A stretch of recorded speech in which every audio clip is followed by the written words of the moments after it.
Quiet, please.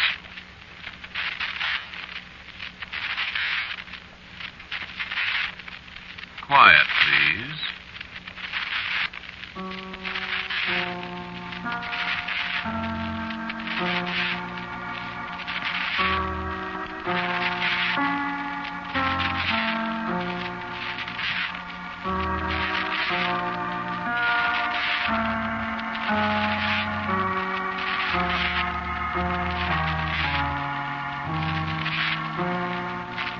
The Mutual Broadcasting System presents Quiet, Please, which is written and directed by Willis Cooper and which features Ernest Chappell. Quiet, Please for tonight is called Never Send to Know.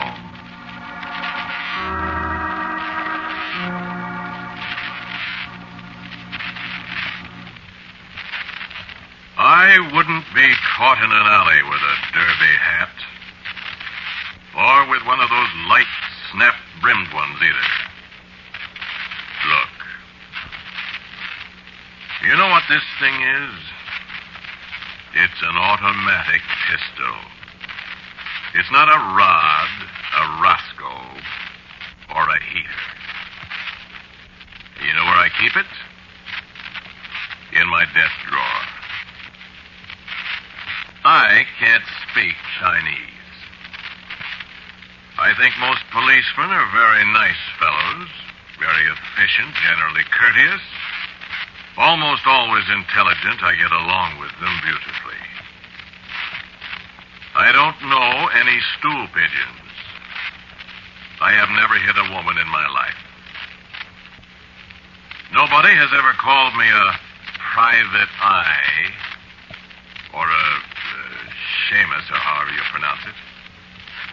And I do not indulge in rapid-fire slang. Oh, and for your information, a pistol does not go ka-chow. I will now fire a pistol so you can see. This is how a pistol sounds.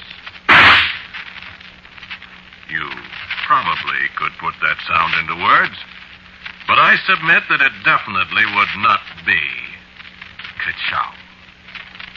Would it? Well? Fool. I must admit I do have a secretary. Mrs. Radabal. Well? Come in, Mrs. Radabal. Well? This is my secretary, Mrs. Radabal. What do you want?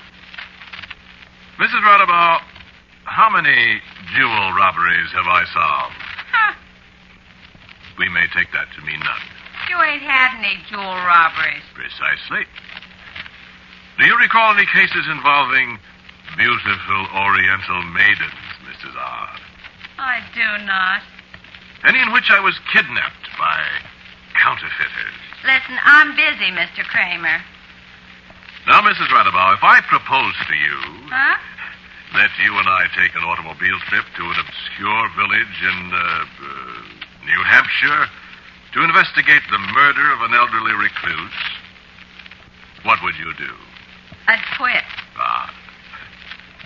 And what do you consider the most exciting of all the cases I have handled as a private eye?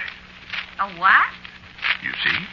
A private detective, investigator, Mrs. R. You haven't had any exciting ones. And I wish you'd stop calling me Mrs. R. Thank you, Mrs. Radabau. I'm going home early this afternoon. Are you? There's a parent-teachers meeting. How soon will you be leaving? As soon as I finish typing the minutes of the last meeting. Very well, Mrs. Radabau. Don't forget to lock the door when you go. No, the business of a private investigator is not all gunplay and beautiful blondes. There are occasional blondes, yes. But they all seem to want divorces or to escape divorces. And a startlingly high proportion of them are not beautiful. I have never fired my pistol in anger since I became a private detective. I have looked through a number of transoms, and I have guarded wedding gifts a few times. I have even helped a police officer make an arrest of of the man who stole safety razors from a drugstore. In my younger days, well, I suppose I was a roughneck. I bummed all over the country. I've seen the insides of not a few jailhouses. Met some very interesting people. But now, in my fat 40s, I'm content to have this small office and do odd jobs for people at a price and relax. Going already, Mrs. Radaball? It's not Mrs. Radaball. Oh, excuse me, sir. Isn't Mrs. Radaball out there? I didn't notice. Well, what can I do for you, sir? You're Mr. Kramer, aren't you? Yes, sir. May I sit down? Thank you. You're a detective. Yes, sir. Yes. I would like to engage you. I am open to suggestions, sir. Yes. You find out things. Sometimes I do, sir. I at least try to find out. I want you to find out something for me. Good. Your fee... Why, we can discuss that later, sir, when I know a little more about what you want me to do. All right. Would you care to give me your name? In confidence, of course. I don't know what my name is. I beg your pardon? I don't know what my name is. Oh, an amnesia case, I take it. I mean, you want me to find out who you are? No. Well, I was going to say that the police... What did you say? I'm not interested in knowing who I am. Well, My name's not important anyway. I'm afraid I don't quite understand, sir. Just what was it you wanted me to find out? I want you to find out who murdered me. I beg your pardon? I want to know who murdered me, so he can be punished. But my dear sir, you're not... Oh, yes. I am. You are what? I'm a ghost. I see. Please don't use the telephone, Mr. Kramer. I wasn't going to. Well, you were reaching for it. I suppose you were going to call the police and tell them that you have a crazy man here. It wouldn't do any good. Because, you see, if the police were to come in here, I'd just disappear. You'd look very foolish. I see. I see you don't believe me, Mr. Kramer. Let me show you. I'll disappear. You see? You know what? You did disappear. Yes, of course. I don't believe in ghosts. You mean you didn't? Well, I'd like to have you start at once, Mr. Kramer. I want to know who murdered... I thought I heard you talking. Why, there's nobody here. I was talking to myself, Mrs. Radaball. Well, I must say, shooting pistols, talking to yourself. Where'd this money come from? What money? $100 bills. 1, 2, 3, ick. Why, what? You got sticky red paint or something all over 'em. Well, it wasn't red paint. But it was real money. From a man who disappeared. Well, I said a private detective's life wasn't exciting. It looks as if it's going to be now. But I don't know how I'm going to find out who murdered a man who doesn't know who he is, nor when or where he was murdered. Do you? I don't even know where to start. I've been sitting here since 3 o'clock this morning. I say to myself, did that man come in here, or did I dream it? And then I see the $300 bills on the desk in front of me. And they're real enough. So I didn't dream it. Yes? Mr. Kramer, Yes. you didn't dream it. What? You didn't dream it.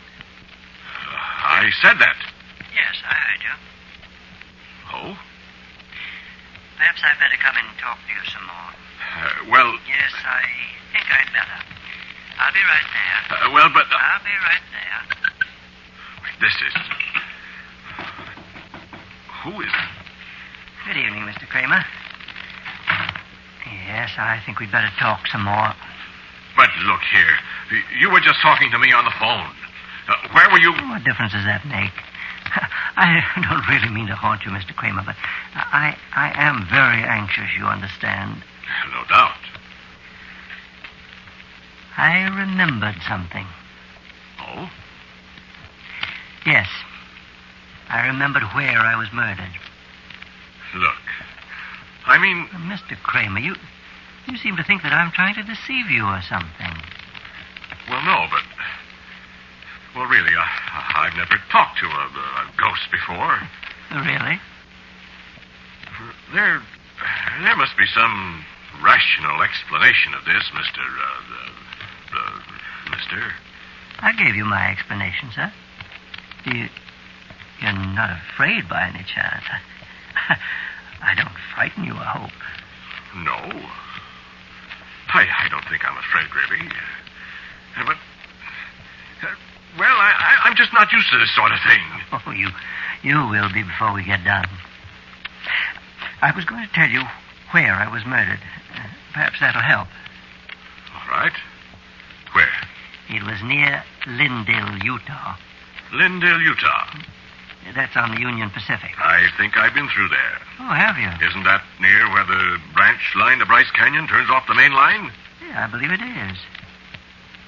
You think that'll be of any help? You never know. You don't remember when, I suppose. No, but I may remember later. Really, meeting you has been very stimulating. I feel that you're going to be successful, Mr. Kramer. I've tried so many years to find him. Well, that's good. Now, let me see. We might place the time of your Murder? My death? Yes. How old would you be? Really, I haven't the slightest idea. Well, I suppose I can wire the authorities at Lindale and ask them about any unsolved murders they have a record of. That's a fine idea. We may solve this problem of yours a good deal more quickly than I hoped. Good. Oh, the money I left... It was a little, messy. I'm so sorry about that, but all my money is like that. That is, as long as I have it. It dries, though. Oh, yes. Yes. If you need more... Later. Good. Whenever you want it, ask for it. You'll excuse me, I know. But where does this money come from? But I don't know. I seem to have a great deal of it. It's no use to me, of course, so... You find the man who murdered me, and you can have it all. Well, thanks. What are we going to do with this man, when we find him, though? The evidence of a ghost, in court. Yes, I'd thought of that. I couldn't very well testify, could I? Even if I am the most interested party. So what? Well, I thought that perhaps you might take care of that, Mr. Kramer. Just how do you propose I take care of that? Mr. Kramer, I know more about you than you might think I do. Oh, do you? I know, for example, that you're quite unscrupulous.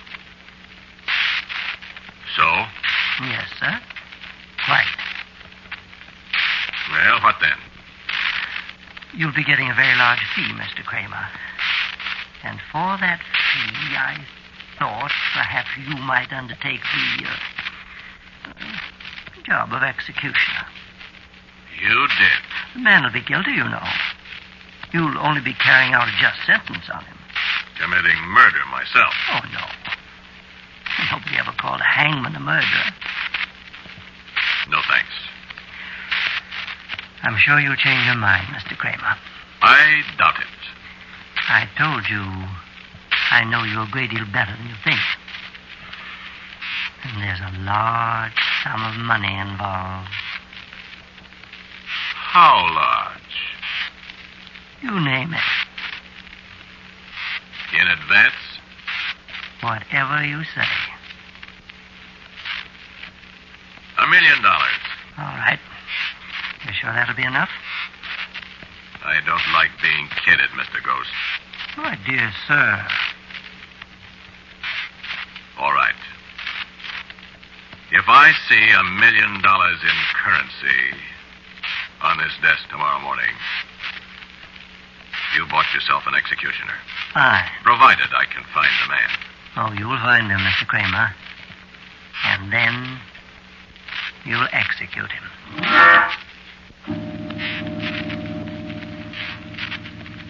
Well, Just one thing, Mr. Kramer. Yes? I think you ought to swear. All right. I swear. I take that very seriously, Mr. Kramer. I shall see that you carry out your part. I looked up when he said that. And there wasn't anybody there. I don't know what you think of me. I don't know whether you think I'm crazy or what. Talking to a ghost. You expect people to scream and run and be afraid of ghosts. That's the natural reaction. The one you're conditioned to by ghost stories and all that sort of thing.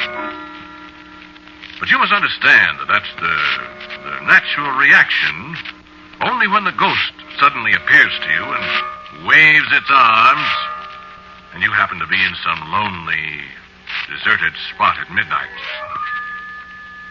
But when a man walks into your office and sits and talks to you for a while and then casually tells you he's a ghost and then proves it to you, well, you see, you're not frightened.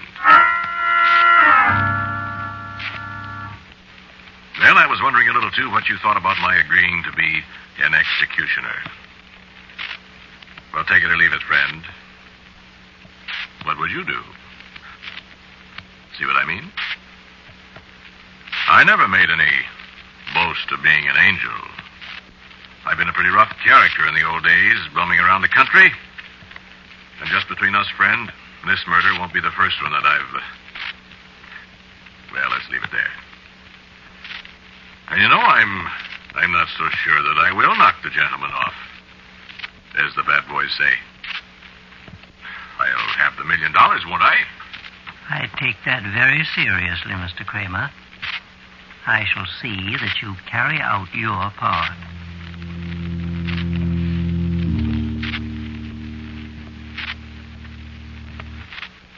I wired Lendale, Utah about unsolved murders.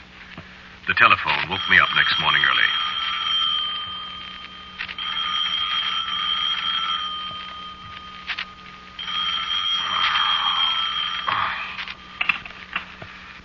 Hello? Mr. Kramer, this is Mrs. Radabaugh. There's a telegram here for you to collect. Shall I pay for it? Where's it from? How do I know? Well, pay for it and read it to me. All right. Here, boy. Just a minute till I tear it open. It's from Lindale, Utah. Well, read it. Hold your horses. It says no unsolved murders here. What's that mean? Never mind. Goodbye. Now, look here. How do you like that? Shut up, Radabaugh. Look, Radabaugh, I'm not going to answer it, so... Now what? You didn't answer the phone, so I came over. What? Oh, you. You had an answer from Utah. It said there wasn't any unsolved murder there, my friend. Yes, I know. What about that? You should have let Mrs. Radibor read you the rest of the telegram. What? There was more to it. There was? Perhaps you'd better call Mrs. Radibor back. I will.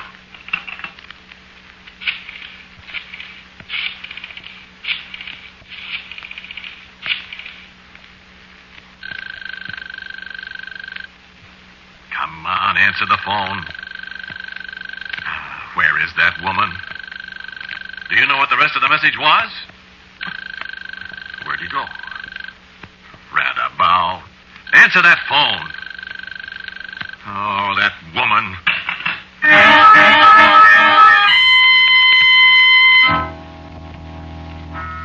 No, Mrs. Radabow was not in the office when I got there.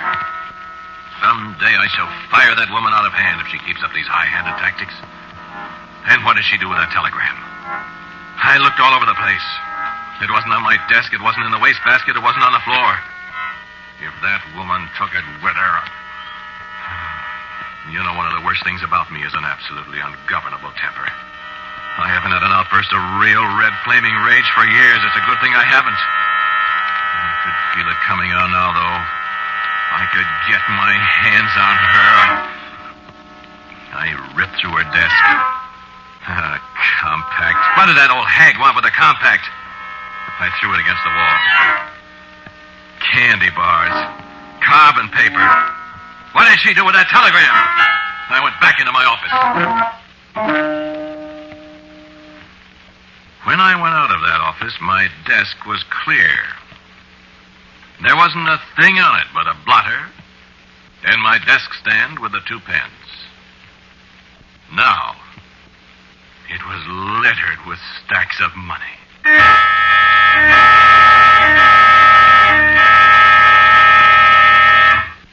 Stacks of money. Did you ever see $1 million? Well, you're likely to use your mind if you ever do. I nearly did. 20s, 50s, $100 bills. Stacks and stacks and stacks. And I couldn't help it. I picked it up and loved it. I got up to my elbows in money. I just wanted to feel it. $1 million. I was chuckling and giggling to myself. I'd forgotten all about the telegram. And I heard a voice. How untidy, Mr. Kramer. I jumped back and dropped money all over the place. Your hands. I'm sorry. You've got blood all over them. I'm sorry. I was excited. I'll wash it off. No. Wait. What? I brought you the telegram. Oh, the telegram. Didn't you say you'd been in Lindell? Oh, yes. I've been through there several times. I thought you did. Why did you ask that? I was wondering if perhaps you might not have heard about my death, or... Or what? Oh, nothing. I'm sorry, but we have to explore every angle, don't we? I fully intend to, sir. Good. There's $1 million there. That's wonderful. Just remember, you haven't earned it yet. I'll earn it, never fear. Yes, I shall see that you do. What about the telegram? Oh, I'm sorry. Here. Thanks. I was anxious to see what... Only unsolved mystery here. Several years ago, unidentified hobo killed by train. Well, that couldn't be you. Yes, it could. Why, it says killed by train. No, I was murdered. Well... I was a hobo. Well, so was I once, but... But what? I didn't get murdered. No, I did. And you think this man is you? I know it is. I don't know how we're going to prove that. I'll tell you. Well? When I recognize the man, that'll be proof, won't it? But you said you didn't know who did it. I'll know when you find him. Now, look. This leaves us right where we started. No, not exactly. I'm afraid it does. I'm going to find the man who murdered me, or rather you are, Mr. Kramer. I don't know where to start. Think, Mr. Kramer. Please think. I just think it's impossible. I don't. Suggest something, then. You're the detective. Go to Lindell? Would you want to go to Lindell? Well, why not? Well, Why not? there's a line of poetry I could quote to you. Never send to know... Never mind poetry. Well, then we don't need to go back to Lindell, do we? You take your money and get out of here. Oh, You hear me? you'd forgotten all about it, hadn't you? I don't know what you're talking about. Yes, you do. But you didn't even think of it when I told you the place. Well, I didn't know. You just forgot. Well, you know the murderer now? It wasn't murder. It was an accident. Well, the man died. I died. Well, that doesn't make it murder. In my book, it does, Mr. Kramer. Well, I didn't mean to. Meaning hasn't got anything to do with it. We were just arguing in the freight car. I remember very well now. Yeah, just talking. And we drank that bottle. I remember. And the train was going slow. Just crawling along. And we got to arguing again. About Herbert Hoover. I didn't even know your name. I knew yours. I'd forgotten it, but And then we started to fight. that insane temper of yours, Mr. Kramer. And you hit me. I remember. And I got up. Yes. All I did was push you out of the car. How was I to know what happened? I fell under the wheels. Anybody could fall out of a car going that slow and not get hurt at all. I died. But I tell you, I didn't mean to. I didn't even know. I'm sorry, Kramer. What are you going to do about it? I'm not going to do anything. I'm a ghost. Well, then, You've got a job to perform, though, Mr. Kramer. I won't do it. Oh, yes, you will. I won't. Yes, you will, Mr. Kramer. Sooner or later, because I'll be with you, Mr. Kramer, wherever you go until you do. Every second I'll be with you, and you'll do anything to escape me. But there's only one way, Mr. Kramer. Only one way. Well, that poetry I started to recite to you. Never send to know... I know. Never send to know for whom the bell tolls. It tolls for thee. Yes, you were a little too eager, Kramer. Well, the pistol's in the drawer there.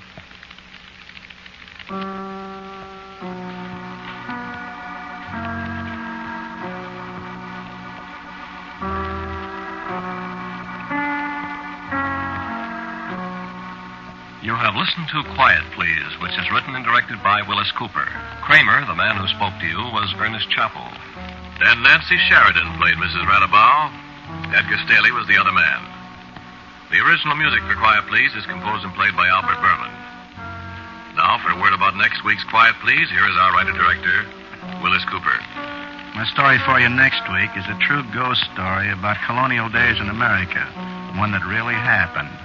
Shall we call it Meeting at Ticonderoga?